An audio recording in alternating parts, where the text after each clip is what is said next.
Well, this bill as it stands doesn't have that language. We would be open to an amendment that might have that educational language in it and an opt-in provision. We would be for that. So in that way, we are for the vaccine and accessibility to the vaccine. We believe the government has a role in funding that and providing education for that. We just don't think it should be mandatory. I think, Dr. Watson, if sex wasn't mentioned in this, would you be sitting there? Well, I would suspect that you would not be sitting there. Well, and to come, educate. We've been trying to educate people to use car seats and seat belts, and it's just like using a condom or anything else. Some of them break, and they call them people parents after it happens.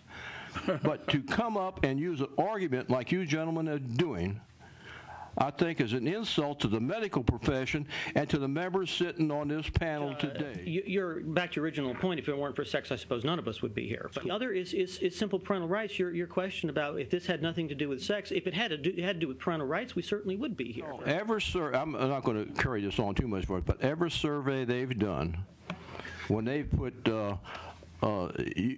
abstaining from sex, I would suspect either one of you gentlemen had a problem with that somewhere in your young life.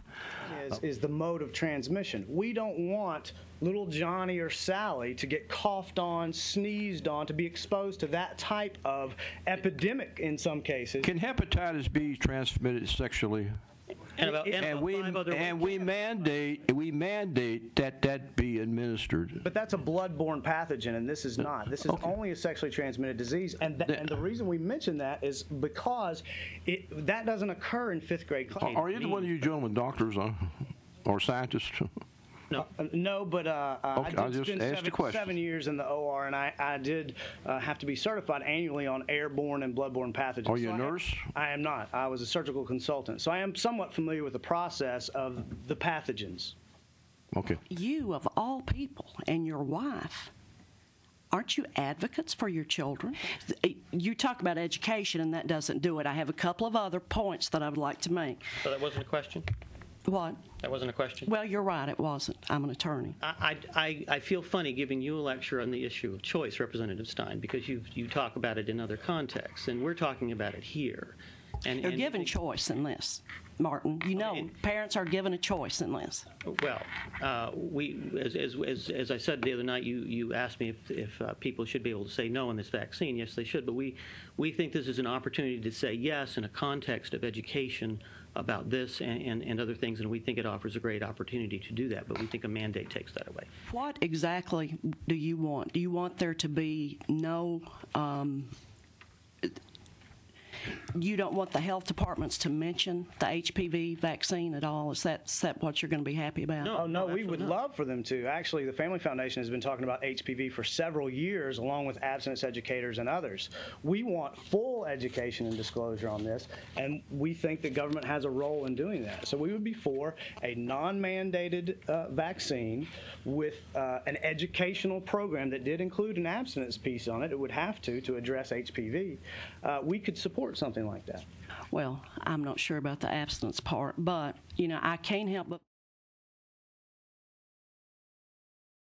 This is a groundbreaking thing, Gardasil, yet we also, and I'd encourage the members to understand that we break new ground when we make a part of the regimen immunization against this. Now, this is not got by walking into a classroom. It's not contracted by being in school. We had some people from, I think it was the Family Foundation the other day, and they were in here testifying to us, and they had a kind of a toxic reception, but the point that they made kind of stuck with me, and it doesn't matter. It doesn't really matter the specific method of transmission for this. They were talking about the difference. They made the point that this is a different sort of thing. It's not commonly contracted in school. It's not done in school at all, and so it's just a different concern that people have. And of course, when I was asked about this several months ago by a newspaper, I don't remember if it was Courier Journal Election Herald, but we had our interview. We concluded the interview, and then they said, "Well, what about encouraging adolescent sex?" And I said, "Well, I didn't bring up anything about that." And nobody that I know of ever brought anything about sex until we were in committee the other day, and the question and answer went back and forth. And it was, how is this contracted? Well, it's not contracted at school, but how is it contracted? Well, it's skin by skin. Well, what do you mean sex? Yes, I mean so. Aha. So this is all about sex, isn't it?